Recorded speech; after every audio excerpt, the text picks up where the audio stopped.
Nung piliin ng Diyos ang bansang Israel, sila ang pinakamaliit na bansa. Hindi naman kung mamili ang Diyos yung pinakamaganda, pinakamalaki, hindi ganon. Ang sabi po dun sa Deuteronomio 7:6, sapagkat ikaw ay isang banal na bayan sa Panginoon mong Diyos. Pinili ka ng Panginoon mong Diyos upang maging bayan sa kanyang sariling pag-aari, ng higit, na higit sa lahat ng mga bayan na nasa ibabaw ng balat ng lupa. hindi kayo inibig ng Panginoon, ni pinili kayo ng dahil sa kayo'y marami sa bilang kaysa alinmang bayan, sapagkat kayo ang pinakamaliit sa lahat ng mga bayan. Nung piliin pala ng Diyos ang Israel, pinakamaliit pa siya sa lahat ng bayan eh. Yan po. Kaya hindi ang batayan ng pamimili ng Diyos yung malaki, halimbawa Amerika, Inglaterra, o kaya ang Rusya, yung mayayaman, di yun. May hula po dito sa ating bansa na dito magkakaroon ng bayan ng Diyos. May hula po. Basahin muna natin ang Mateo 21:43, kapatid.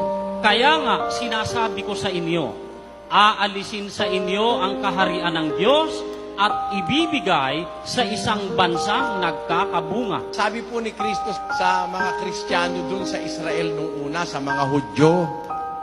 Alam nyo kasi, yung Hudyo po ang pinili ng Diyos ang mga Israelita.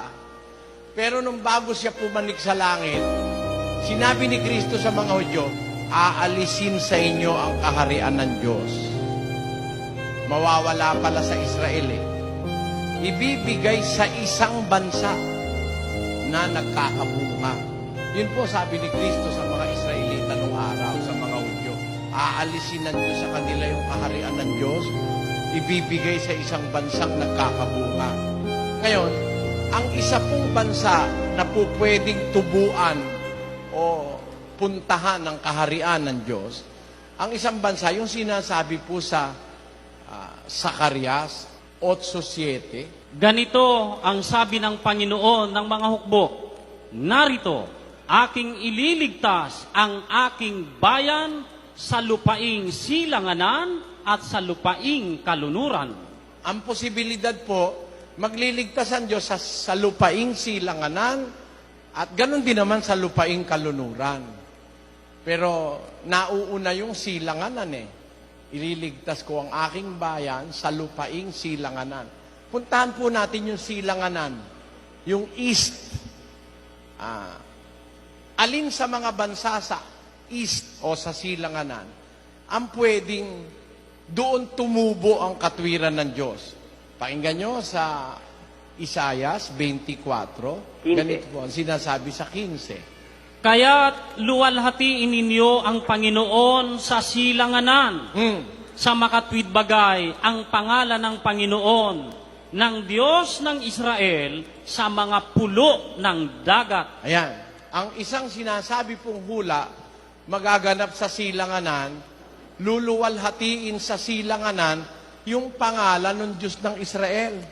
Saan sa silanganan? Sa mga pulo ng dagat.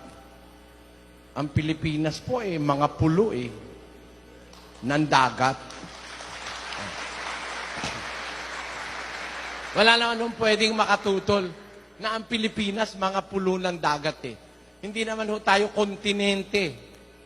Tayo'y arkipelago. Kaya nga ang tawag ni Rizal dito sa atin Perla del Mar de Oriente.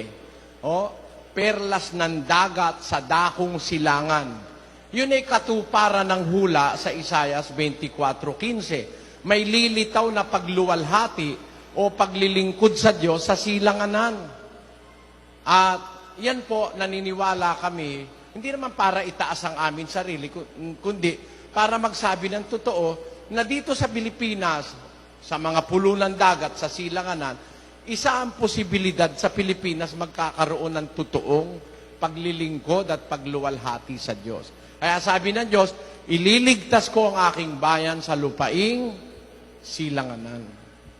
Yan. Isa po yan sa posibilidad, kapatid.